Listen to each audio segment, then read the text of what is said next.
Hey, this is Vu, and today I'm going to be taking a look at how pros op on DE Train, and I'm going to look at how Device, Guardian, and Skadoodle op on this map and show you the similarities and the few differences between them so you can have an idea of ways that you can op on this map.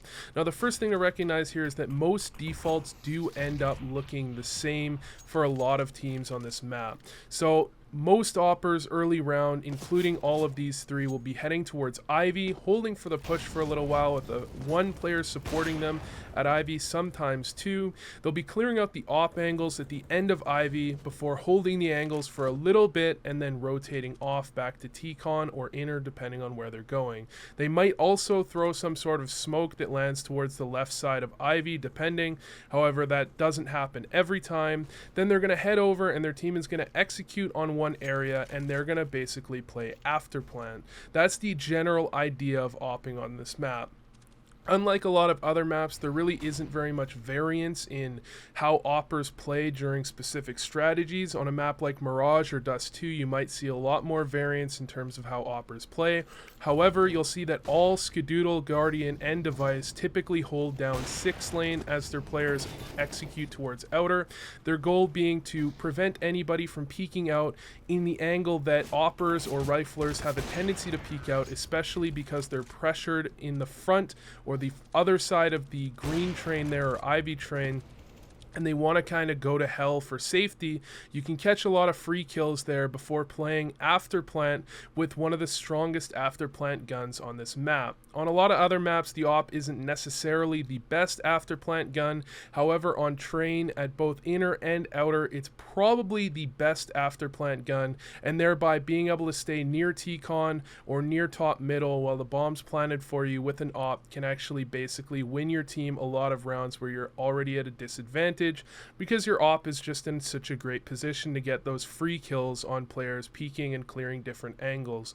So you're going to see all of them do pretty much the same thing when it comes to that. When they go inner, they do something very similar. You're going to see they all or several of them come down on the lower ramp here, posted towards Z, waiting for the rotate out, allowing their teammates to clear the close angles at inner, and they can catch the rotate if someone tries to jump in from Z, as most teams play one player inner and one player Z, or a lot of teams do, and thereby being able to post up on Z can get yourself a lot of free kills before delaying the rotate with a Molotov the way Device does it.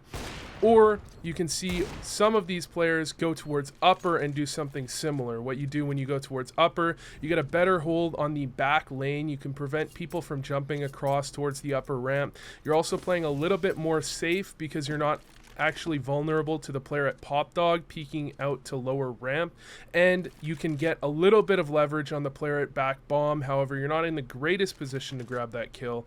The difference is you're not going to have a good angle to actually take out the player coming out of Z unless you can hit a nice shot there. If they come right out of Z, you're probably not going to be able to find the kill. However, a lot of oppers are going to rotate in trying to clear out outer, so you might be able to get a free kill there, whereas those players wouldn't necessarily be actually open to be shot from lower when they're clearing that angle. So there are pros and cons to both areas.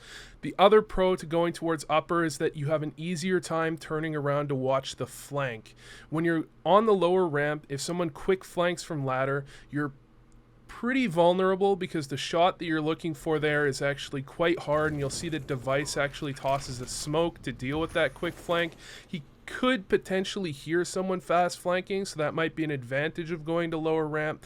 However, he's in a worse position to deal with it, so you can take your pick or choice on either of those. But you're going to see that the main goal of these oppers during defaults is pretty much the same, and it's actually quite simple. During the default early round, they're going to be heading towards Ivy with 1 to 2 teammates to go for some sort of slow Ivy control. After they've secured Ivy control, they're going to head back most likely into some sort of execute, where they're generally going to be throwing quite a few nades. It's easy for them to throw some nades and flashes to allow their teammates to get out of an area before they go to their spot, which is generally quite passive, to hold some angles. At outer, they're going to be holding towards 6 lane. At inner, if they're upper, they're going to be holding towards back lane or Z, or if they're lower, they're going to be holding towards Z as well. The main goal here is to actually allow their teammates plenty of time to get into spots and pick off easy kills as enemies rotate in or try and get into safety. If things start to go wrong, these operas can push out and go for some plays. However, their main goal is, if things go correctly, to play after plant from safe positions. That's going to be back halls at inner, or it's going to be T-con at outer. If things go wrong, they generally push out either to pop dog at inner or to top mid at outer and try and make some plays happen. But again, their main goal is to play after plant, where they can lock down plenty of angles and kind of play it like counter terrorists. So anyways, thanks for watching, and I hope this helped.